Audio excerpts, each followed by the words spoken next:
Happy Sunday here from Vegas. Really excited to meet some of y'all tonight. 4 o'clock UIG Meet Up. We're going to be doing these more often. And I'm excited for today's video because I was traveling for like 8 hours yesterday. And I decided to do something fun on Instagram, which you can follow me at Rubixinator. I'll leave it up here somewhere or in the description.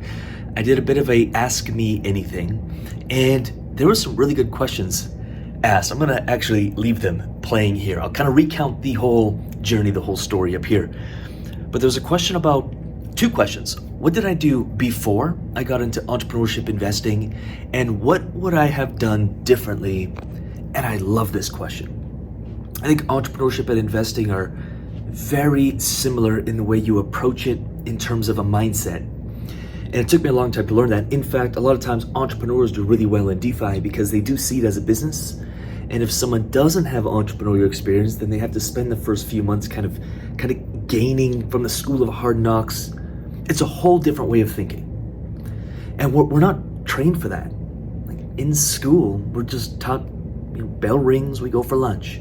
Bell rings, we go home. It's like factory worker mentality. And so to answer that question of what I did before all this, like my story's not that exciting. I did blue collar work and I worked on the oil rigs for 5 years. Factory work, because that's what I was taught. But I had an epiphany, and this is a part I really wanted to share. I did the oil rigs in Northern Canada for almost 6 years. Hated my life, I was super depressed, but I didn't know what else to do. It paid well, it paid the bills. I had a mortgage, I had a place. Like I was doing what everyone else was doing or what I was taught or just what society kind of teaches. And there was two events. Let me know. These Sunday conversations, I want them conversational. I know they're kind of talking head videos and I just like to talk about something, but if you got anything to add, leave it in the comments. If you've had a moment that was pivotal, like a turning point in your life that put you on a different trajectory, share it below because it does give value to others. I want to use this YouTube channel to just give massive value to people who are truly seeking like not just fluffy information, but something that can truly change their life. So two events happened. First one was I was standing in this circle on the oil rigs. Back in the day, I used to smoke, I drank. I also did painkillers to like numb the pain and become kind of emotionally unavailable to life because it hurt too bad. Like my reality is really sucked. And I'm sitting in this circle, I'm 25 years old maybe. I'm smoking a cigarette and I'm looking at everyone in that circle who, was giving me that advice of, just stay up here for 20, 30 years, you'll get a good retirement, you'll have money, blah, blah, blah, blah, blah. It's not that bad. And I kind of looked at everyone and the life they were living and how they were living it and their health and just, everyone was depressed. And I was like, and I'm sitting there with my cigarette and I made this kind of decision deep down inside of like, I'm done. This is not gonna lead me to where I want to go, full stop. And not the mortgage, not the car payments, all of that, I'll walk away from it in a second if it means I'll spend the next few years building my life in a way that is actually going to be meaningful to me and lead me in a direction I want. I want to feel passion. I want to wake up inspired. I'm here in Vegas. There's 1,001 things to do. I went to bed at 9 o'clock at night because I was excited to wake up at 5 a.m. this morning, read, study, get in the groove. I'm excited to meet UIG people tonight at 4 o'clock. Super excited for that. We're going to start doing that at least every quarter. Excited to build what we're building. I check the DeFi portfolio. I check the business stuff. I'm just 99% of the time, I'm stoked for life, even when it's challenging, even when it's hard, which it will. And that's what I wanted. And I wasn't getting that because I was choosing the safe path. And so that was one turning point when I was looking around and I'm like, yeah, I'm done. Second is at about the same time, because on the oil rigs, you'd work 21 days on, 10 days off, or 2 weeks on, 1 week off. So you'd have like a whole week off to kind of explore. And I think it was like a Tuesday or something. And I was walking downtown Vancouver. And I walked past this restaurant and there was all these like nice cars, Porsches, Ferraris. There was an R8, which now I get to daily drive. But like to me, that just seems so impossible back then. And it was always like one of my favorite cars.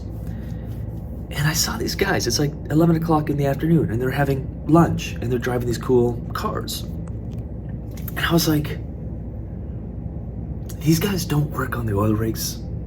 They don't work jobs. And I got very curious as to what they did. And so I started asking a lot of questions. Like I became an interviewer. Every time I saw someone successful, I asked them what they did, how they got there, etc.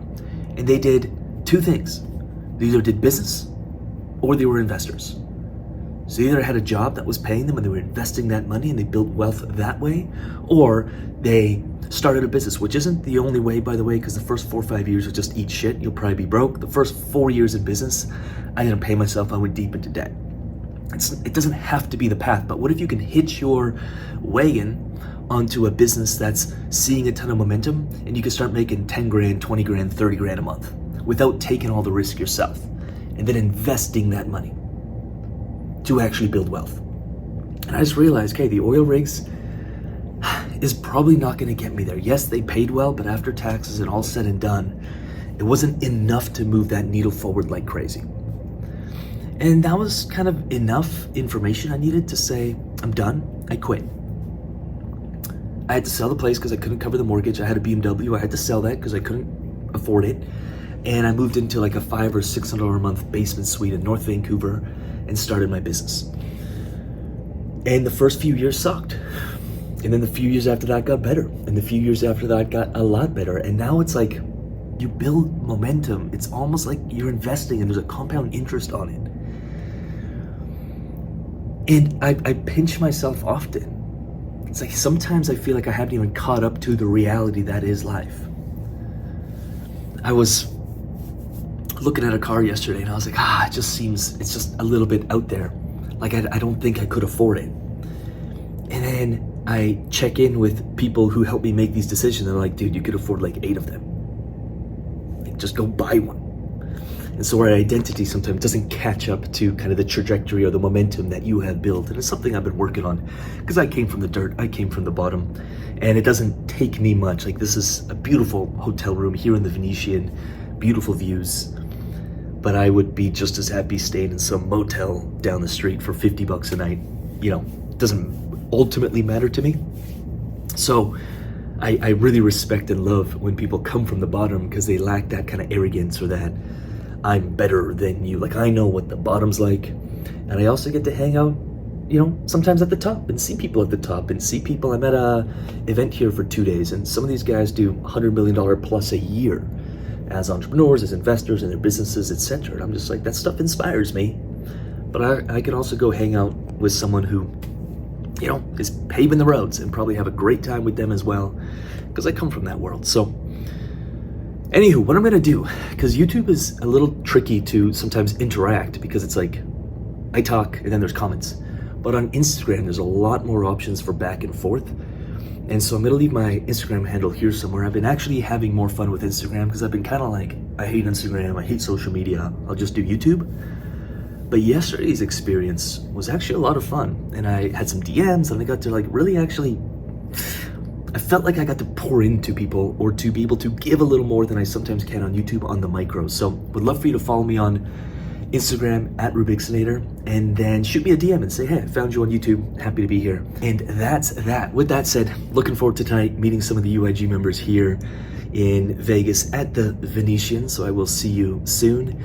And with that said, I'm gonna leave some videos on the screen. You know the drill by now. Subscribe, like this video, leave a comment, share it with someone you think it could help. And with that said, I'm gonna get out of here. We'll talk soon. Peace.